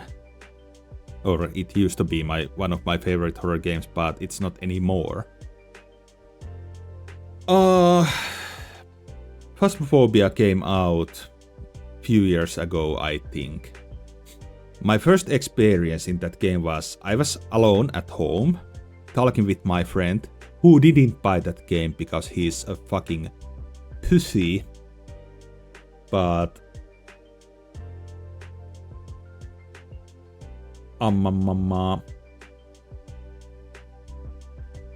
my first experience was I was talking with my friend who didn't buy that game. And I was loading that game. I need to think the right words again because English is not my native language. Sorry about that. I need to think sometimes. So I was loading that game and I was thinking, I saw the trailer. Okay, you are a ghost hunter. You go in cursed houses. There is some kind of ghost in there. You need to find out what type of ghost it is. And every ghost has 3 evidences you need to get. Mimic has 4, but most of the ghosts has 3 evidences you need to get and guess the right ghost. And I was going inside the first house when I loaded that game. I opened the door of that house, looked inside, I closed the door and said, no, I'm not going alone inside that house. It's so dark and I hear interesting noises. And I left the house and waited like 2 hours so my friends who bought that game came home and we started playing. So you have different tools, like ghost hunting tools. There's like ghost box, EMF meter, dots, thermometer, and I don't say them all because there's plenty of those. And many of those items help you to get these evidences, like EMF 5 is evidence. So the EMF meter goes like 1 to 5. And if it's 5, it's evidence. Okay, that ghost has EMF 5. And then you need to do some side task as well. There's like, okay, capture a picture of that ghost, escape that ghost, put salt on the floor and make the ghost step on that salt. And there's so many things you can do. And there's like so many, there's maybe nearly 30 ghosts in that game. And every ghost is different.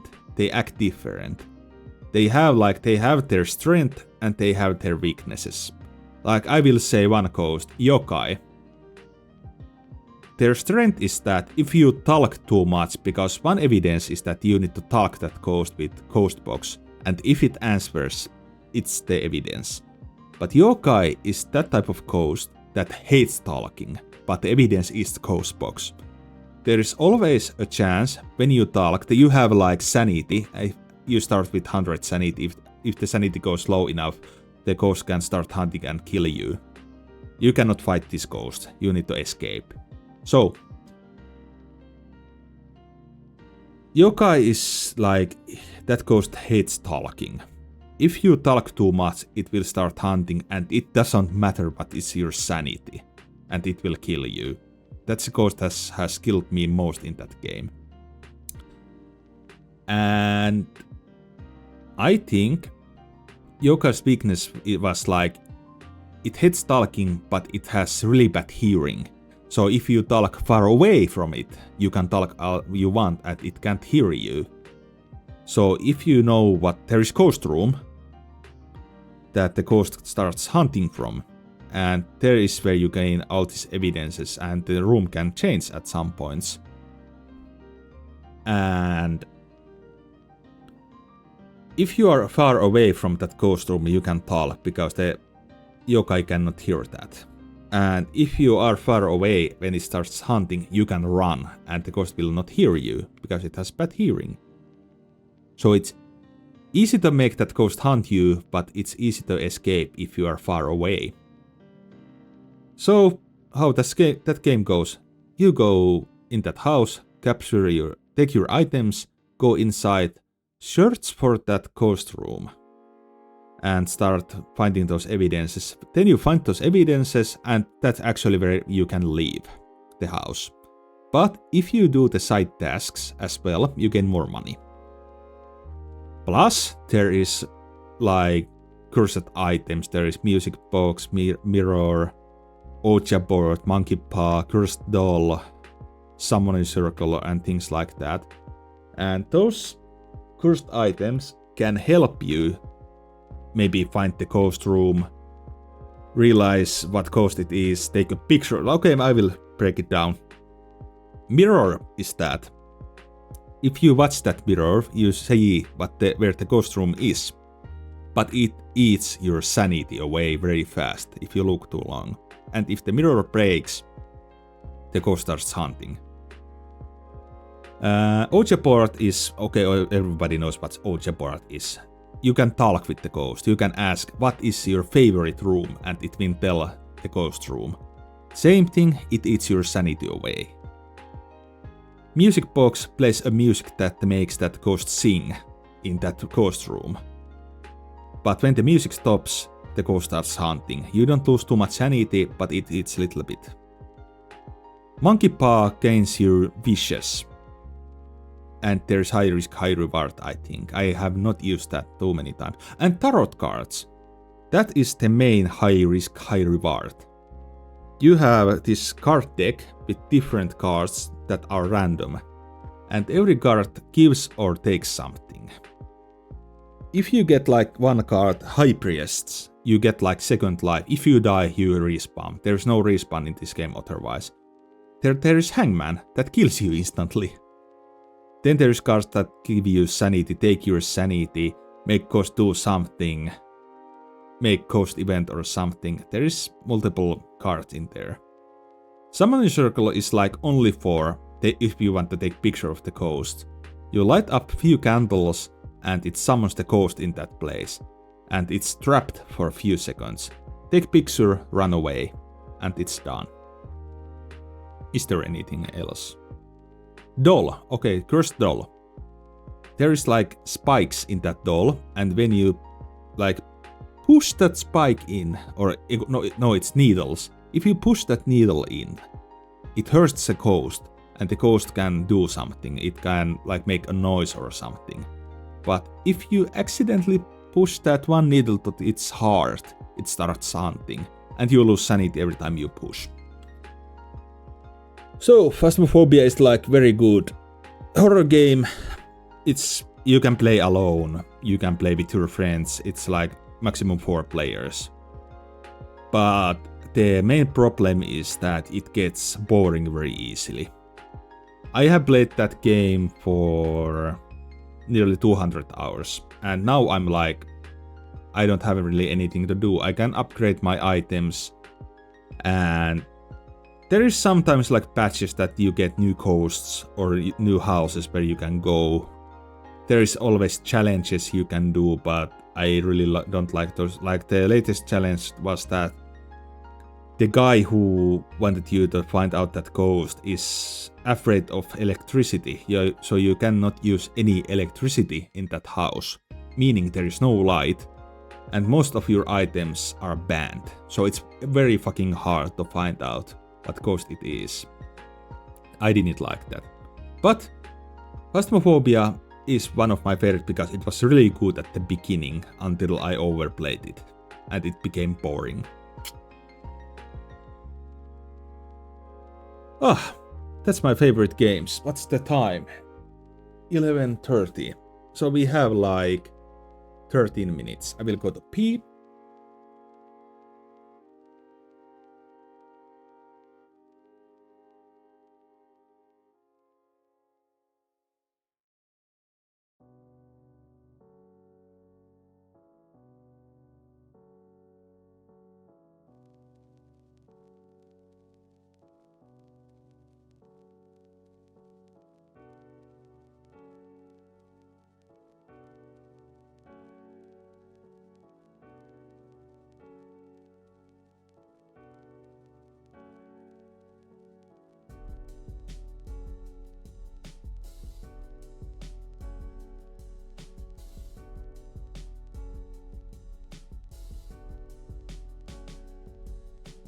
Okay, so I will grab something to drink, water, and we can still talk for 30 minutes. And then I will go to make some food.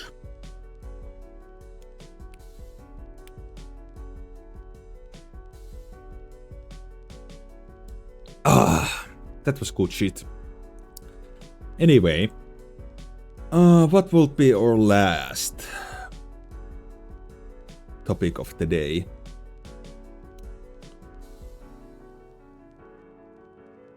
If you have anything in your mind, just say, but I will figure something out right now. I need to think more before I start streaming so I can know what we can talk about. But I just woke up. Okay, it has been now over 2 hours since I woke up. But we have talked about morning routines, we have talked about sleeping and mental health, and now we talked about favorite games. And no worries, if you cannot watch this live stream, I will upload this whole stream to my YouTube channel, and you can watch it after that if you want to, because I understand there is different time zones, and I'm a small streamer, people have not found me yet, but you can watch every Morning Coffee with Hex stream afterwards on YouTube, uncut. I will not cut anything off there, because I mean it's long stream, but if you enjoy this kind of content, just do that. And we have another Morning Coffee with Hex at tomorrow, so you can tune in tomorrow as well.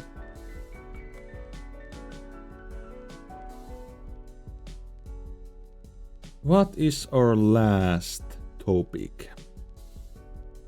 I think we can go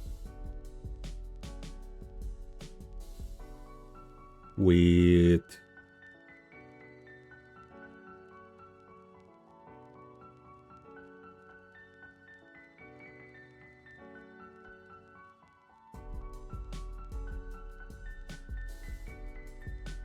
favorite foods, because I was talking about food like a few minutes ago, because I need to make some food. And that is our last topic of the day. And I need to put like tier list in there as well, because okay, open up Sysam, and I will remove this. Top 5 favorite foods. It's interesting because I have no idea how to translate some of these foods. Okay. My favorite foods. That's a really good question. Because I have many foods I really like. I read that wrong. I said these favorite feeds, but foods. Maybe I should move that up a little bit, so.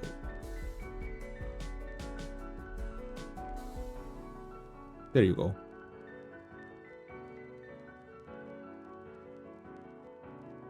There we go. So, favorite foods. What is my number 1? Okay, let's start from number 5.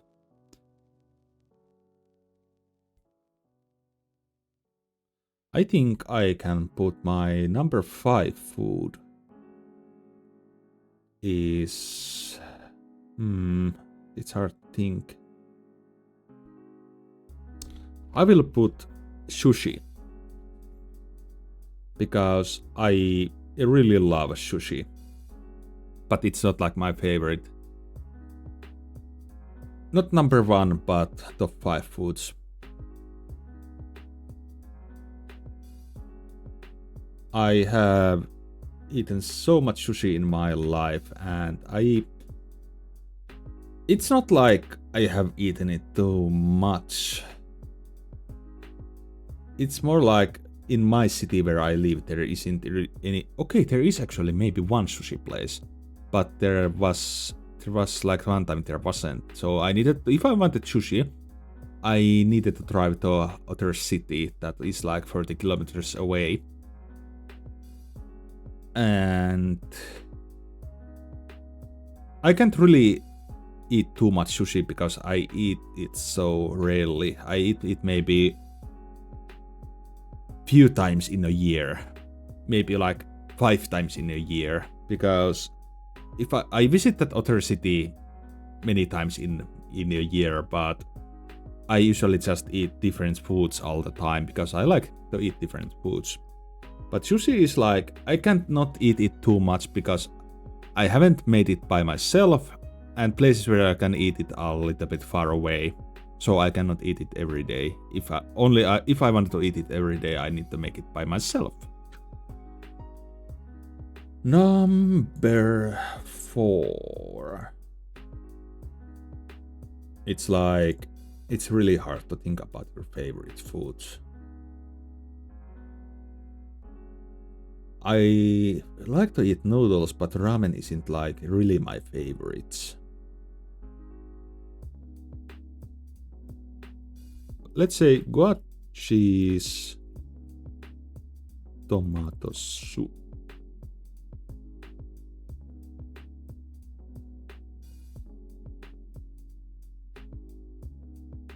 Or is it like Hold on, how I can write that? Let's see. Tomato soup with goat cheese. There you go. That is like interesting food because I cannot eat fresh tomatoes for some reason. It makes me puke. And not it because I'm allergic or anything, but I don't like the taste. Another thing is that I don't actually like goat cheese at all if I eat like on top or something. But if you mix tomato soup with goat cheese, I love it. It's so fucking good. Two things I cannot, that I don't like to eat. If you mix them, I love it. It's really interesting.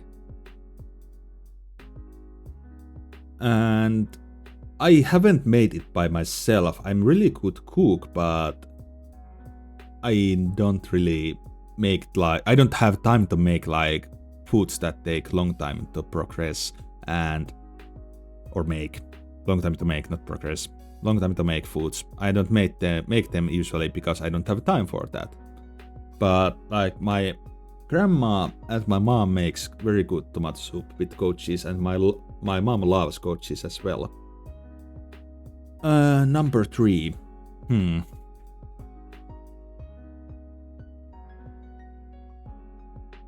What is my number 3?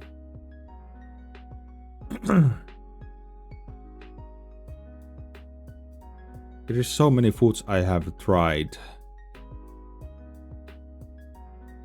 But problem is like the names.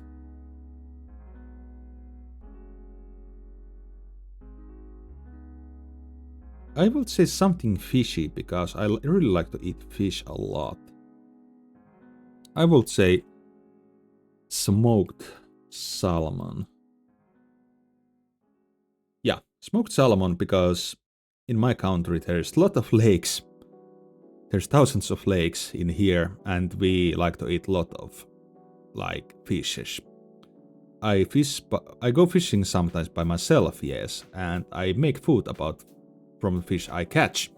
And smoked salmon, I don't really catch salmons because it's hard to catch salmons in the lake that is closest to me, but we can get like other fishes that are really good.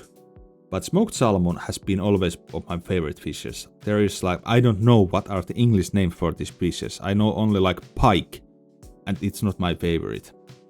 Pike meat it's okay, but it's not as good as salmon. Other thing is like, what the fuck are the names? I don't know fish names in English. But salmon I know and I love it. I can't really tell too much. Okay, salmon in every way is like smoked salmon, normal salmon, salmon on sushi. Salmon in every way is good, but smoked salmon is the best. I love it so much. And there's cold smoked salmon as well, and it's very good as well. But I should just put salmon in there because I can eat in every way. Like raw salmon, cold smoked salmon, smoked salmon, grilled salmon, salmon on sushi, everything is good. But smoked salmon is my favorite ways to make salmon. Number 2, I haven't really put any like meats in there. What is my favorite meat? But I'm not that big of like, I eat meat every day, I eat chicken every day. Oh. What is that in English? Hold on. What the fuck is that in English?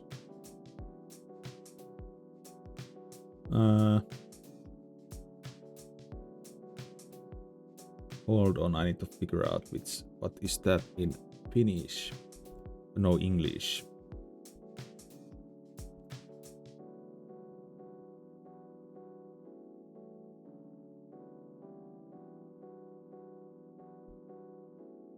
Yeah. Yeah, I think that's it.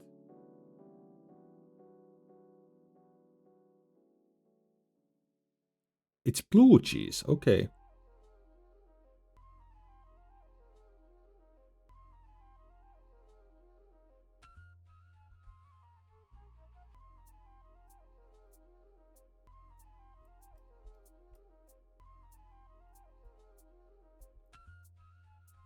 There you go.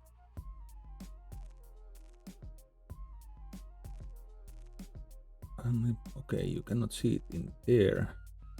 There you go. Chicken with blue cheese. That is fucking fantastic. I love it so much. Some people don't like blue cheese because it tastes so weird, but I used to hate blue cheese.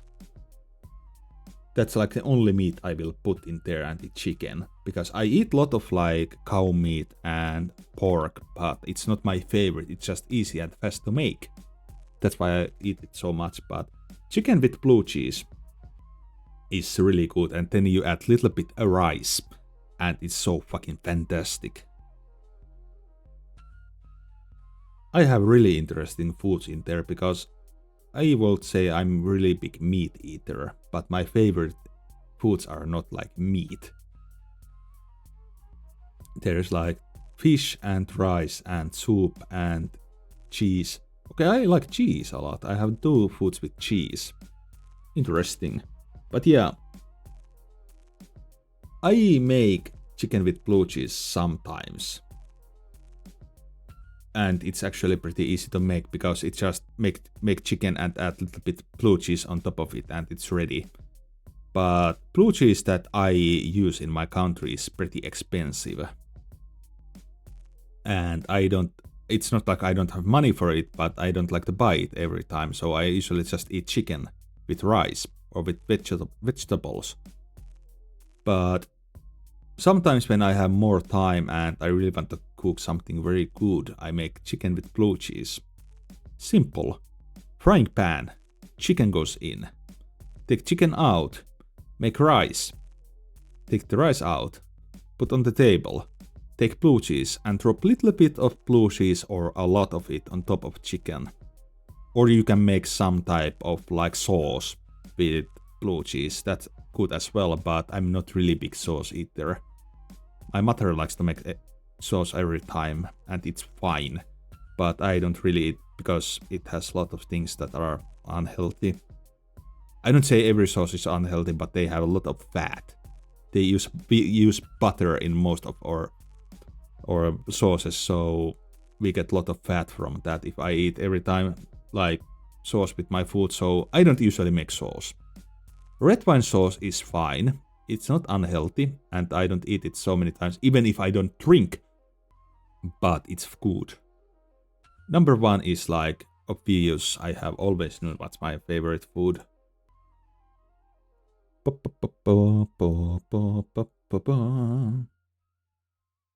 It's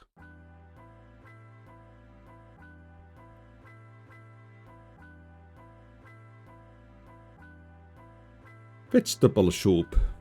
That's my favorite.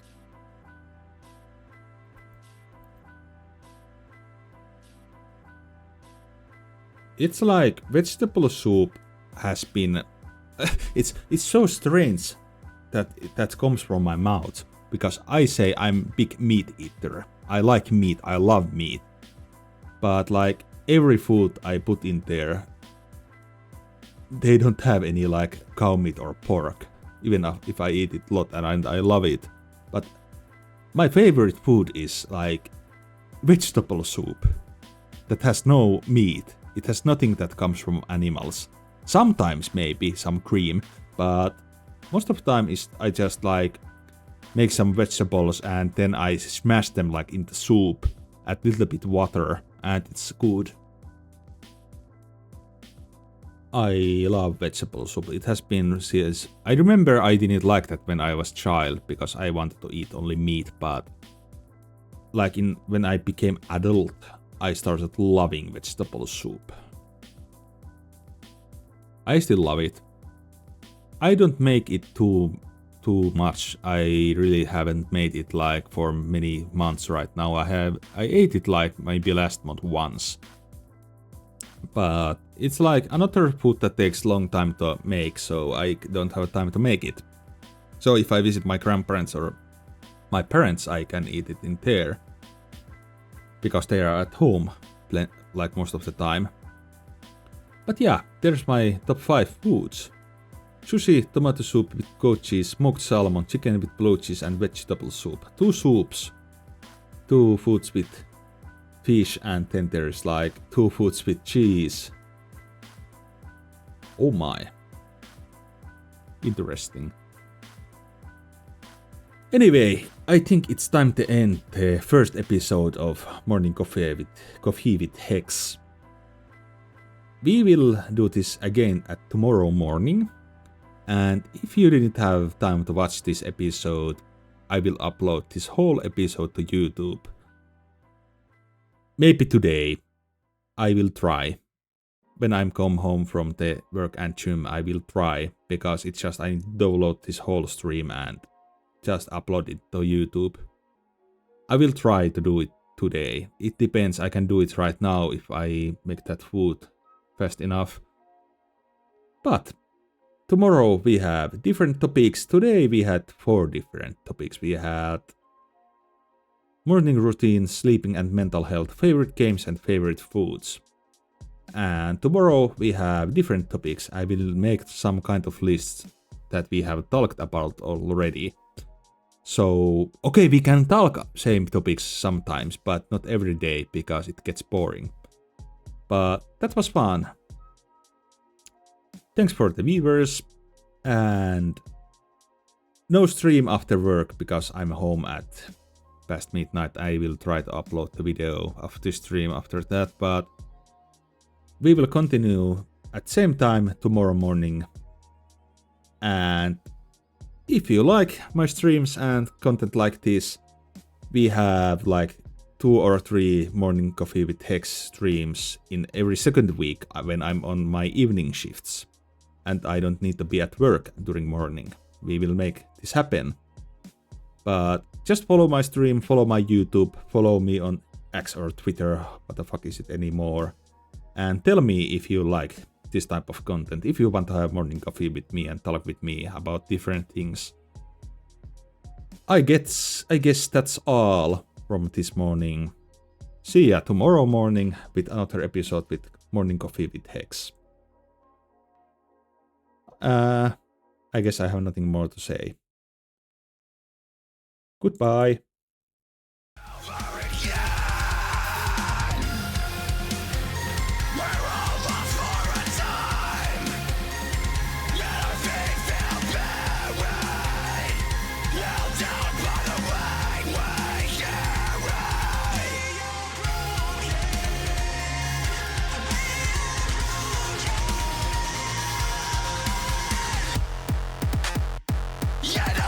Skipping pace. What if I